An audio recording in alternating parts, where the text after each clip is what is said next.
Bambi. Jednoga sunčanog dana u dubokoj šumi na svijet je došlo maleno lane Bambi. Njegov otac Jelen bio je kralj šume, a mama Košuta kraljica. Bambijevo rođenje bio je dugo iščekivan događaj, pa se oko njih skupilo mnoštvo šumskih životinja.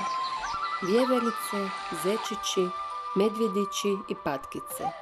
U šumi se osjećao veliki ponos i sreća. Bambi je bio znatiželjan mališan. Po cijele je dane lutao šumom u društvu brojnih prijatelja i otkrivao čarobni svijet prirode. Bambi nije mogao ni zamisliti kakve sve ljepote krije prekrasna šuma.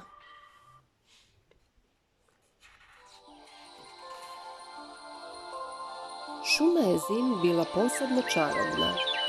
Životinje su se sanjkale i grudale, a Bambi je pokušavao naučiti klizati na zaleđenom jezercu. Jedno zimsko jutro Bambiju je ostalo u posebno lijepom sjećanju, jer je tada upoznao dragu prijateljicu Falinu.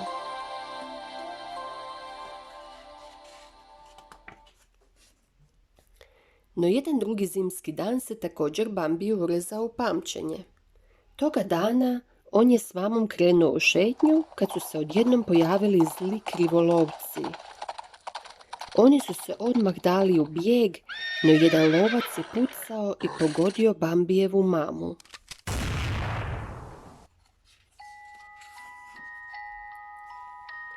Bambijeva tuga bila je neizmjerna. Oko njega skupili su se svi njegovi šumski prijatelji, no nitko ga nije mogao utješiti. U tom trenutku pojavio se njegov otac, Jelen, veličanstveni kralj šume, te mu rekao: "I ja sam tužan kao i ti, sine, ali život mora ići dalje." S vremenom, Bambi je uspio pobijediti tugu. Ubrzo je došlo proljeće i obojilo šumu zelenom bojom. Bambi je tog proljeća izrastao u mladog jelena i rado se družio sa svojom prijateljicom Falinom i drugim šumskim životinjama. Prolazili su dani, a proljeće je zamijenilo ljeto. Jednog vrućeg dana u šumi su se pojavili ljudi koji su neoprezno ložili vatru. Izbio je strašan požar. Životinje su bježale glavom bez obzira, zavladala je panika, a Bambi je stalno gledao kako spasiti Falinu. Njegov otac Jelen usmjeravao je bijeg šumskih životinja od vatre. Brzo, svi preko rijeke! Bambi nije htio ostaviti bespomoćne sporije životinje, pa je spašavao jednu po jednu. Na kraju je posljednji prešao rijeku.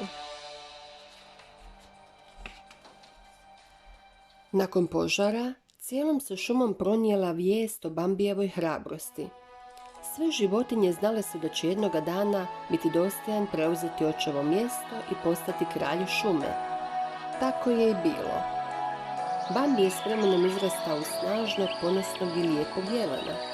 Kada je došao dan da postane kralj šume, spremno je prihvatio tu čast i za svoju kraljicu uzeo Falinu. Živjeli su dugo i sretno, te mudro vladali prekrasnom šumom.